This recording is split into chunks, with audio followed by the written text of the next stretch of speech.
I'm Carly Tucker, I'm Buff Lapof sisters. in arms, in arms, and Carly was our head librarian for how many years, Carly? 36 about. And Buff was our library instigator and creator and secretary for many years. Of the Foil Group. Yes, and welcome to Island Library. Here's our sign that was... Oh, that's a memorable patron. Connie Hubbard from years Yes. gone by was a calligrapher, and she made that beautiful sign, and Joe Arnett carved it, and it's Jerry been with Brown us. must have redone it a few times. Finished it a time or two. So that's been in many. It was at our old building and got moved over here. Mm-hmm. So we're trying to keep it undercover and make it last. Yep. There was a branch that opened in 46 and closed in 63. Okay, that would be the one across the street from the school. Tubby Ford lived there. He was the postmaster And too. Alexa, yeah. And they had a little lending library, like right on the side in there where the post A office shelf was. A inside. shelf. And it closed because I think they upgraded the post office to a higher level and there wasn't room. A rural district, something, and Yeah. then they closed it. But I don't know what happened then. The earliest memory of Lummi Island Library for me was the bookmobile in '75, and it made 2 stops, I think every other week, and it was across from our post office now, in front of the Grange, and down at the marina. And I remember in front of the school. Oh, okay. Making it there too. And you remember the school, But but I think Kevin Harris was the right, Carly bookmobile thinks it driver. was Kevin all those years, which is pretty funny. I just remember it was like unbelievable what they had and what you could get. And I had moved here, and I lived in this little cabin without electricity and running water. And the bookmobile, I was a library user my whole life, all across the country. And you could ask for anything. I mean, they had a lot of good books, but if I asked for something, like I hadn't read a lot of classics, I'd missed classics growing up, some of them, and if I asked them the next week or in 2 weeks, there they were for me. Even before, like, interlibrary loan, it's like he always had great books, and I don't even know if there was an amount you could take, because I just remember taking home a bundle of books. Do you think we signed them out then, like in that little log? Yeah. You know, I think that was cards. I think, well, it was the Gaylord, right? even in the bookmobile, that's what I can't I think it remember. was. I don't know if there was electricity to it or I think anything. they did have a Gaylord. They must have had something, but you signed a card. Well, if there was a book and you'd put your name in the book, and then that would wow. correspond to a number maybe that was the Gaylord would stamp the date, and then maybe you I don't know. I remember the That's lineup number outside, like moms and kids and other people, and like you waited to go in, or you just waited till it wasn't maybe so crowded. But it had a lot in that old bookmobile. I mean, you see pictures of it. Does it even exist anymore? That old bookmobile? two. No, I No, don't think so. No. But I think I drove that bookmobile up to Birch Bay to a sale, to a book sale thing at a Oh, wow. program. Yeah, that's weird. Long time ago. So I was the bookmobile for me. What about you? When you Well, that's my first memory, is going down to the bookmobile by the school. by the school, Yeah. okay? Gosh, and I don't. And I don't think I went to, and then it started up at the beach store. And I think that's because Polly Hansen was the library director and had lived here on the island. And so she was really gung-ho about having a library branch, I believe, you know, because we'd had one before. And so she talked to some group of people, Don von Volkenberg, who will be coming in, and maybe Norma Bowl, do you think she was? Or Jean Finney? And there was a group then that started a friends group, and Don will know more about this, I think. He'll be able to fill in that time period. And so it wasn't in the beach store for long. And I think Joan Stewart, who had the beach store then, maybe was part of getting the library. Yeah, so there. when you look, when the beach store, it was like all the tables and the food, but then they had on the south side of inside the building, there were shelves with books and you could check them out. But it was because of Gene Finney, I believe, and some others who felt like that kids shouldn't be checking out books where people were having like pizza and beer. It just the two didn't go together, and that it should be a separate thing. And that's really what happened. I mean, it was kind of a big brouhaha on the island because at least it was a place to have a library, but the whole beer thing seemed kind of crazy. But they got their way, Yeah, and it was gone. And so when Jerry comes, he'll maybe be able to tell you more too, because that's when he owned the building there. Behind the post office. Yeah, the post office was right across from the beach store, and then they had a house rental behind the post office. So, And we just learned that that he and his children they bought some houses on the island and rented them or had them as they acquired them, and that was rental unit number 1. oh, Unit number 1, and it was then that I think his wife was looking for a job. We were looking. The whole island was looking for a library. And it just kind of made sense that, okay, what about putting it together and making a library there? And his son just read, I don't know if Jerry will come with this, but Maria lives in England right now with her oldest son in Brighton. And she wrote a little story about making it into a library, and it was really fun because the kids they did all the painting, they borrowed wood from Dave Nesbitt, they made the shelves, and they made like this house into a library. It wasn't like that, and they worked on it all summer or something. It was really quite the story. yeah. And And I think that Maria sent those things to Peter, like by phone and so on the phone. She right, and so got some interviews on the phone. So, and then she got the job, which worked out very nicely too for her, and then it worked out good for Carly because when she was looking Yeah. for her first. yeah, because she, I think, wanted time off sometimes, and I walked in the door and somebody was there who must have come from Central Services, I guess. I didn't know. It was a beautiful sunny day, and I'm going, wow, this is such a nice place to work. You know, the otters are playing outside the window and everything. She said, oh, would you like to have a job? Well, yeah, that sounds good. That's the way to get jobs. I started doing that for a couple summers before Maria retired.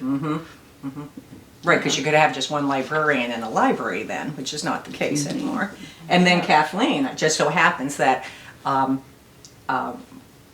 Kathleen's sort of an extension of my family from another time. And she said to me one day, you wouldn't know of any jobs on the island, would you? And I said, well, actually, I think, because now Maria's gone and Carly's head librarian, and I said, I think they need a page or something of her at the library. And she went and bim bam boom, she got the job. It was like, that's the way to get jobs. Yes, those it's not days. like that And anymore. look, she stayed all those years and retired and ended up driving bookmobile. Yep. Yep. And I remember when I was interviewed, and one of the questions was, and how long do you see yourself in this position? I'm going, a year? That seemed like really a long time. I mean, sure, some fantastic thing could happen at any moment, and I would be off in the South Seas. I don't know. And instead, 26, 27 years? 28, 29? How many years? How many years For have you? I been working here? Yeah. It was 36. Oh, or 36, so. that's it. Yeah. I know. The other thing is that Carly's not saying is that they said, so what's your favorite children's book? Oh, yes, That yes. was Oh, funny. that's the only question that I could answer. Right. Because it was a salmon for Simon. And her son's name Have is you read Simon. it? It's just a lovely, lovely book. And my son's name is Simon, so I really enjoyed that. And That was the hook. That's how she yeah, got the I job. could be enthused about that question. And I still recommend that to people.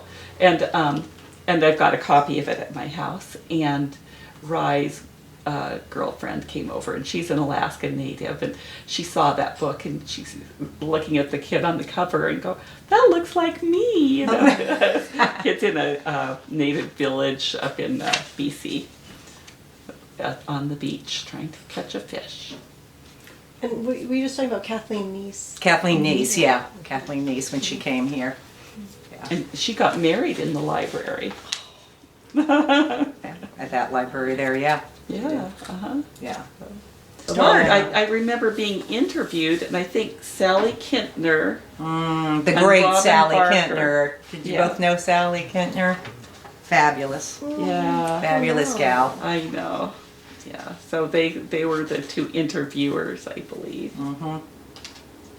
And John Halliday, the director then, that was the first director when I came aboard as secretary. I ended up being secretary of Foyle back then, and I just kind of stayed for 25 years as secretary to here. The And- secretary with Well, with, mover and shaker, but I didn't have to be president. yeah, But but still doing everything. yeah, that's fine. That's fine. But it's good. And took all my notes by hand, and they're still here on all the books. Really are- good minutes, and actually those minutes are fun to read. They're not like the minutes now. Here are the facts. No. You included interesting little Yeah. things in those. Let's see. The challenging things about the job. Well, I guess I really didn't know about any connection much with CS, you know, like, and the first time I had to go to a meeting, I was going, oh, wow, this is really weird, and kind of intimidating, and I'd go in and get books sometimes, and I remember it was really dark and dusty and everything back in the stacks, and you'd go back there and I'd feel like I was going to faint or something in there. It's like, oh, this is really strange. And so we didn't have the connections that we do now, you know, where it's like, I'm out of paper towels and everything. And so I like bring toilet paper and stuff to the library and mow the lawn, climb under the building, fix the plumbing. And that's because we're unincorporated. Because us, like Deming and a few other places, we run our own show, and we're not a township or anything. So a lot's left to the Friends Board, but the Friends Board have always been incredible. I know that's a question later, but it just goes without saying that a library like this on the island just couldn't exist without a Friends group that just keeps it happening full time all the time. And you know, people leave and then good people come aboard, and like Brooke, our new head librarian who's coming, she was here as a page when the Foyle president who we have now, Joan Kuiper, she became president when Brooke came, and so they had this nice connection. So now Brooke's coming back and Joan's already knows her. So that's a great thing, because you have to work in conjunction with the librarian, and so we're really pleased. That. That's great. I think the most challenging thing about the job when I started was the overdues. Because you have all the cards from the books all filed, you know, and I enjoyed the filing. I felt like I was living in the past. The filing. ABC, yeah. Yeah, then flipping the cards in there, it's like playing cards. But then at a certain point, things would become overdue. And then it was a matter of sending everybody a postcard. And so you can tell how overdue things must have been by the time I got around to sending people a postcard or whatever. So the system for actually requesting books and everything got really bogged down, I think, you know, and you have to get the books back from wherever they are. So there were a few drawbacks there. And now you've come all the way to when kids don't get fines at all. Yeah. I know. So And things when they don't arrive instantly, you know, people are going, what? I'm supposed to be getting this now. I know. It sounds like it must have been challenging for things to be so personal. You know, now with the computer system, you kind of can say, it's not, you know, it's beyond my control. The computer's keeping Or track. you can see sort of what's gone wrong, that like this hasn't been returned or this or that, but then it was a lot. You mean there- people looking themselves Or I on mean, it? Well, we if- had a card catalog people would look through, and they'd request something, and then you had all these little slips of paper, and they would go into the administration building where they had the master card catalog with all, and it would say where the books were at this point, like in which branch, and then you'd get these little slips of paper and try to find the books. It's a lot of brouhaha. So that was a little tricky. but in such a small community, when someone's books go overdue, was it just felt more personal to have to send them a postcard or, run into them Oh, somewhere? like, did you feel mention bad? their Like- overdues? Well, people did see me coming and say, "Oh, I gotta go to the other side of the street," or whatever. I don't know. Unlike me at school, I just want to say I actually went to a few kids' houses and had to find the book myself because, we all know, there's nothing lost. They're just hiding. Yeah. Right. Oh, yeah. Yeah. But he knows all the places to I look. know. I always told them it was between the bed and the wall. Yeah. So I just felt like I was kind of, the whole steps of getting the books back, to send them a postcard and then whatever, a letter and so on. I think I would be kind of behind on that. But, oh well. Oh well, they're all here. Now we're on top of it. The computer does it. So that's kind of getting to the next question about technical changes. Yeah. Are there other things that have changed a lot during your time? Well, of course we did get our first computers, and that's when after we had moved in here. And I think that went fairly smoothly for us. I can't recall anything. A lot of us very had to learn how to dramatic. do it. Some people had, had computers. Just we're starting to have computers. Mhm. But Yeah, and so for patrons, I think it just slowly caught on, but over time it got a lot more complex. But it wasn't it was a little bit worrisome, like, oh dear, am I going to break the computer? And I remember Patty Machera saying, oh, don't worry, it's not brain surgery. And I go, oh yeah, I guess, what's going to go wrong? I'm still And I surprised. never did though. break the computer. I'm still surprised when people sometimes come in and have a little list of books and have you order them for them, and I'm always thinking, why aren't you doing this yourself? It's like, but some people still are. There are a lot of people that are That still are not still like just comfortable. won't do it, and they even have maybe a computer at home, and they just don't order books on the computer. They just want somebody else Or to do they it. might know how to order on Amazon, but then they They- don't really know how the library catalog works or something, so that happens. Which is pretty much user friendly. So Yeah.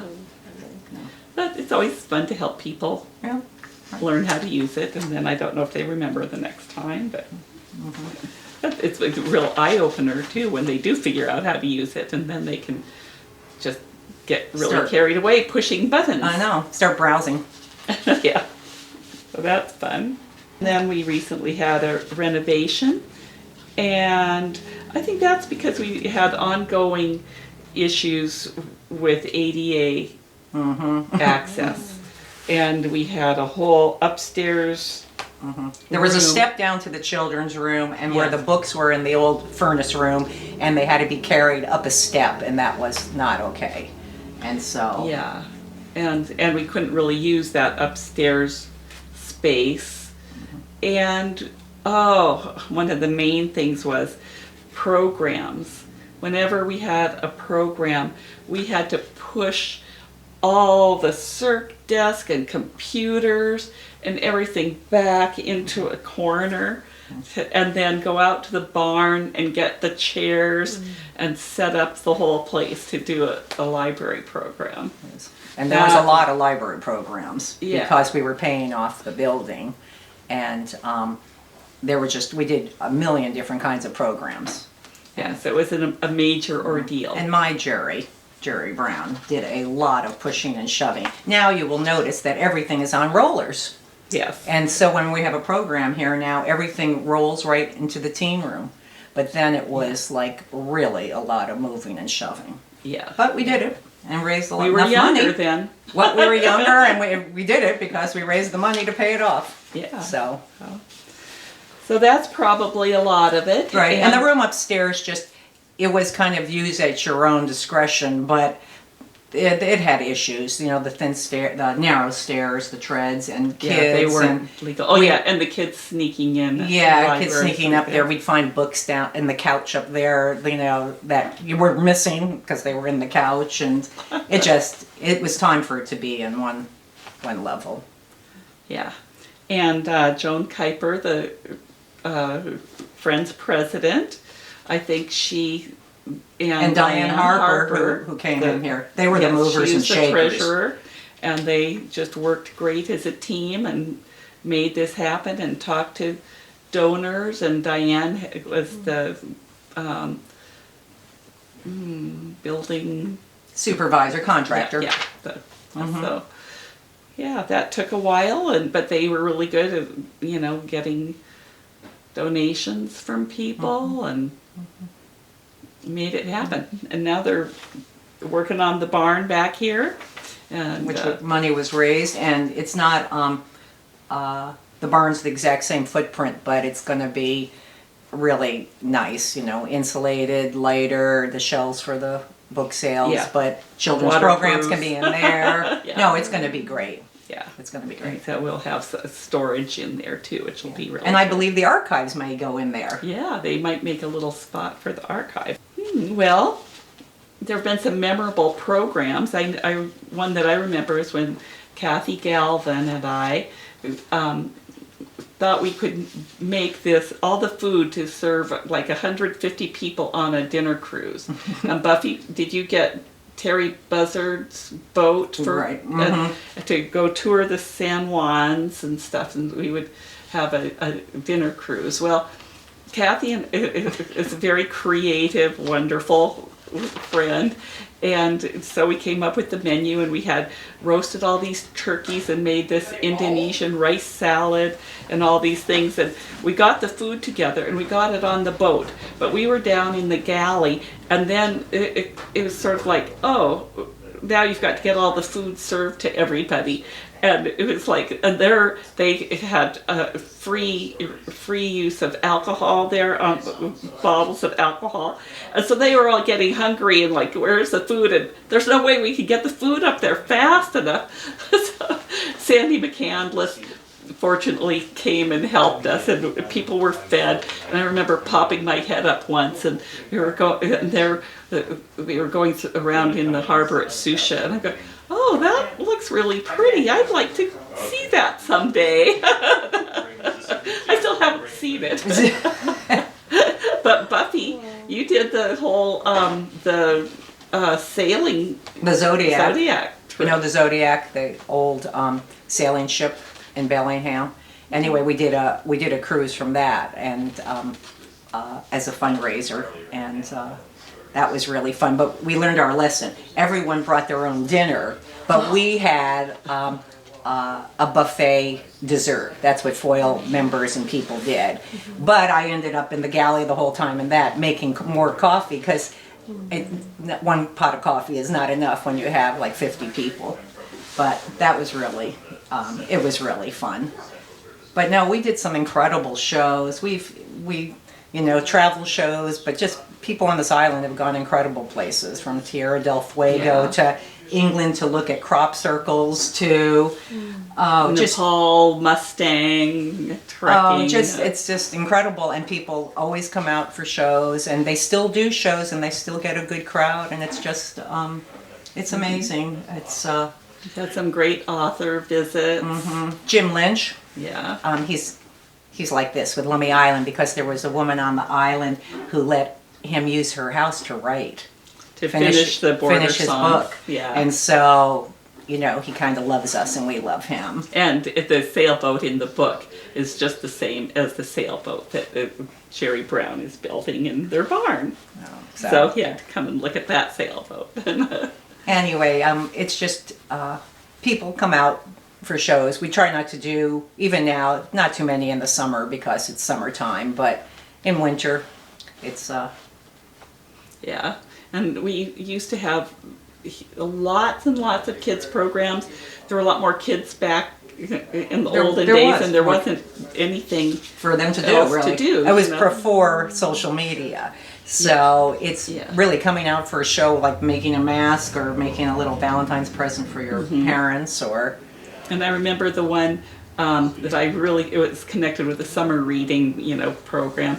And it was something through history, and we had all these different stations that different people helped kids do different things that would have been done historically. And one of the pictures is of Don von Valkenburg doing calligraphy with kids, and Janet was baking bread over a fire, and the Phillips, Dan and Tom Phillips, they were teenagers then, and they built catapults. And so we had the books were delivered by mail in boxes then. So we had all these empty boxes. We'd stack them up and make walls, and then we'd use the catapult to knock them down. That was pretty fun. So there were some good times there.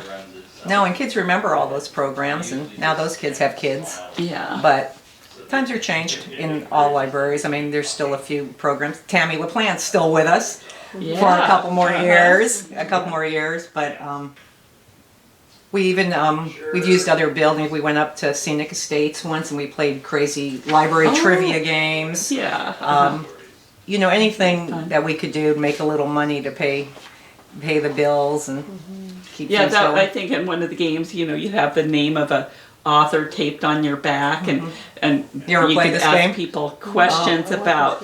Well, Only yes or no questions. Yeah, like trying to figure out guess who they were. Like say it was Jim Lynch, and then you would say one of your first questions might be alive or dead, and male or female maybe doesn't matter so much, or fiction or nonfiction, or do they write for a publication, or are they a book author? And you get like 10 questions, and if you figure out that it's that person, you get like a little star, and then you walk around, and for each one that you get right, you get like a little star, and then you get a new person on the back. But it's a fun game. Yeah, It's a good game. We thought of all kinds of creative things to do. We've had a history of strong support from the Friends group, and it's always been a really dynamic group. Yeah, and there was quite a bit of fomenting about the Christian fiction labels. Like why should that religion get their own label? What about everybody else? Yeah, so that was Why aren't there other labels for other genres? Yeah. But that's not. That was kind of an ongoing thing for a number of years, and then people just had to give up. And that's not really a Friends thing. That's more of a CS thing. Yes. But which is interesting, just still to think about. Yeah. Why there are certain labels for some things and not. But it has to do with the books that you get. Yeah. But really, I would say, and what people are looking for. Right. What I would say is that I always, for all my years of bringing us here to this building, nobody ever really had anything bad to say, because who really doesn't like a library? If you don't like a library, you don't have to use it, but nobody's making you use it, and really everyone loves it, and they know that it's like the heart of the community.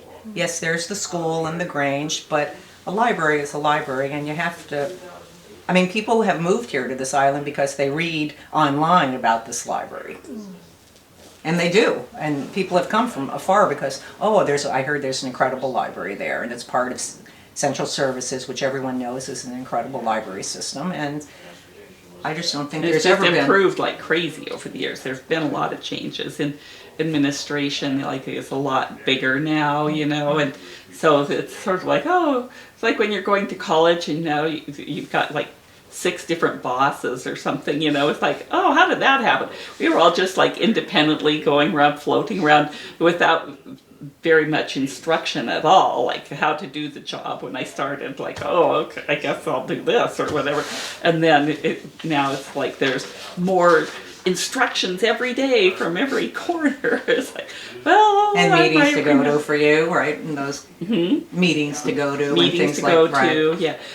But it's been, I think it was daunting, the change at the beginning, but now it feels really good. Like that we're a real cohesive county, and with lots of communication and support for each other, which is really awesome. That has really made things so much better, rather than just feeling like we're Free on floating. our own, just trying to muddle along, that it's collaborative and we can get help from each other. So that's been a real good change.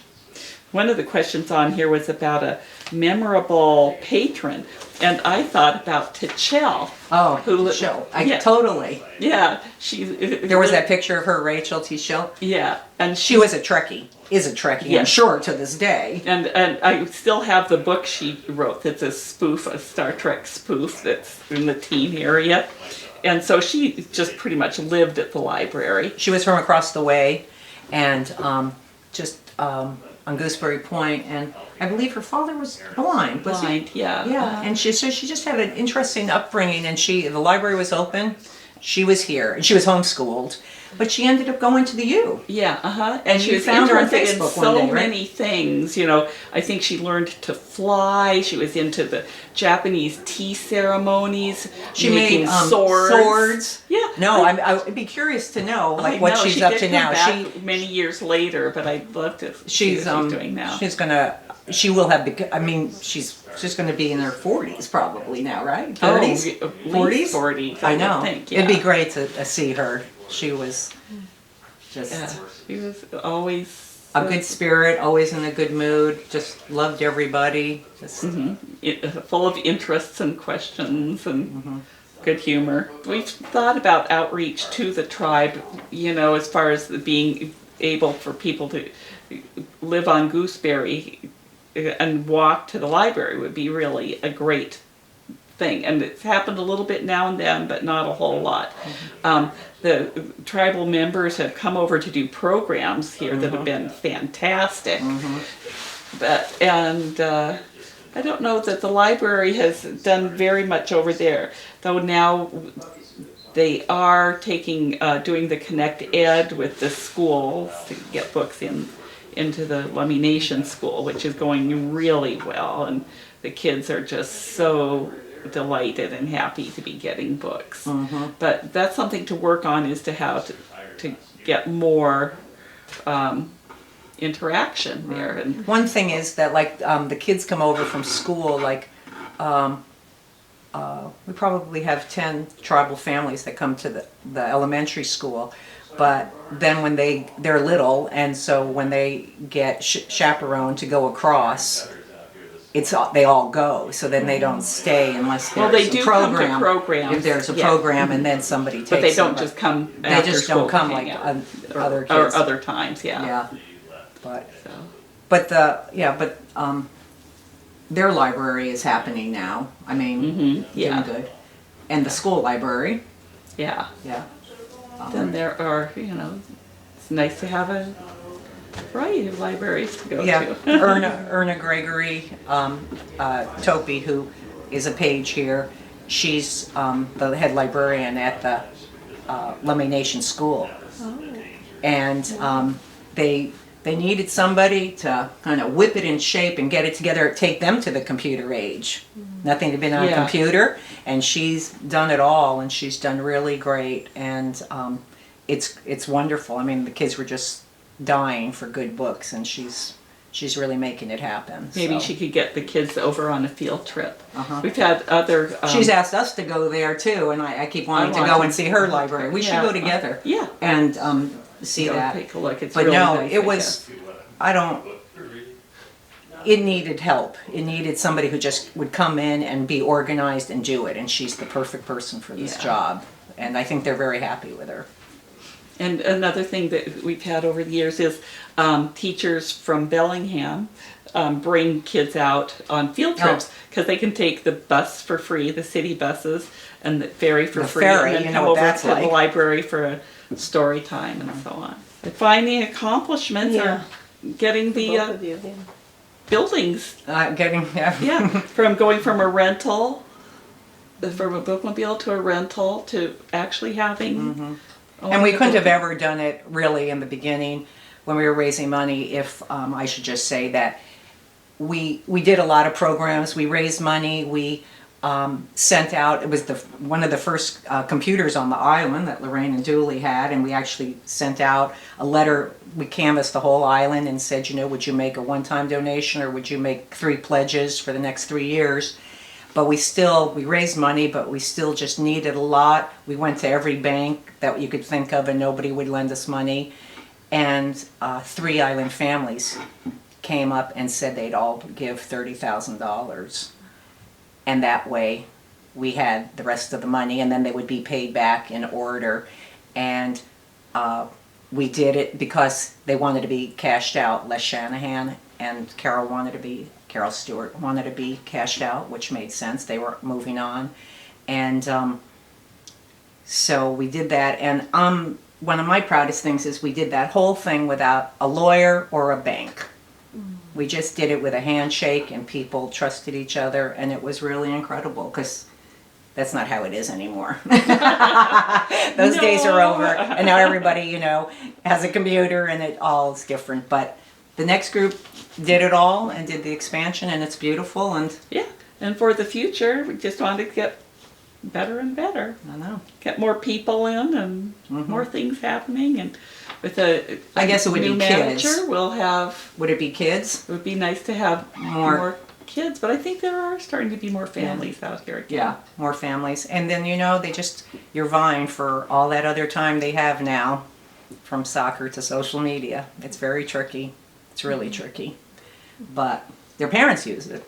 But it's that age, But they'll come back around, hopefully. Yeah, and it's always great when somebody walks in after many years and tells stories of the great times they had at the library. So.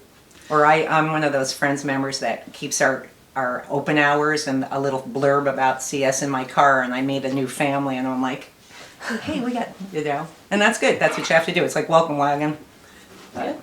Yeah. New people, more people. Yeah. Yeah. We'll see what happens next. I want the bushes to grow big. And Curly and I are now just patrons. Isn't that nice? Yes. Lovely. Most memorable. The whale wasn't really a library event, was it? I don't know if it was a library. I just did it. Event. It wasn't like a money maker.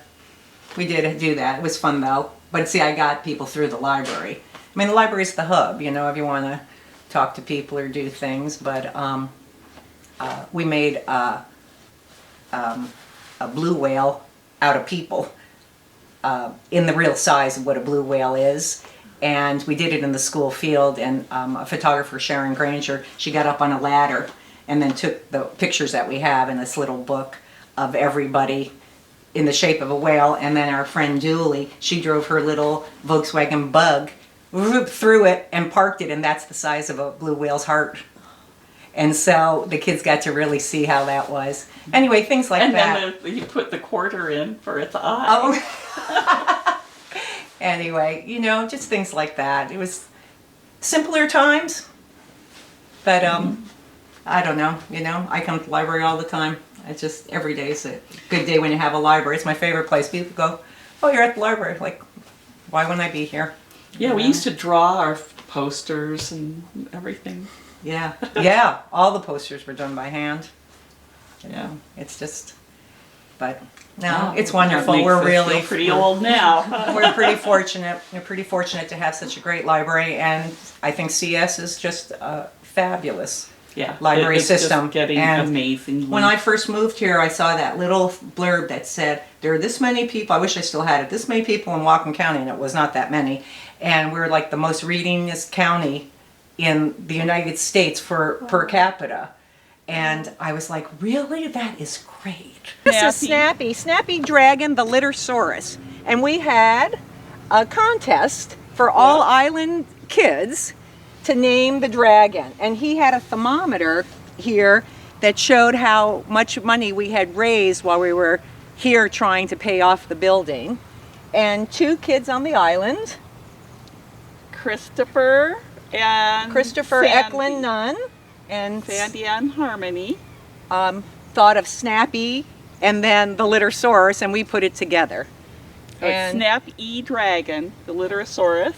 And he's been here all along, and kids come and They all have their picture taken with their families. Yeah, you see in the summertime the people are all lined up in the ferry line, and people are here having their photos done. And he gets various attire. Sometimes he gets a scarf in the winter, or a flag for some particular program or something. Sometimes I've seen people out here spreading a blanket and reading. So, yeah, and we've got lots of pictures of the kids with Snappy, mascot, our beloved mascot.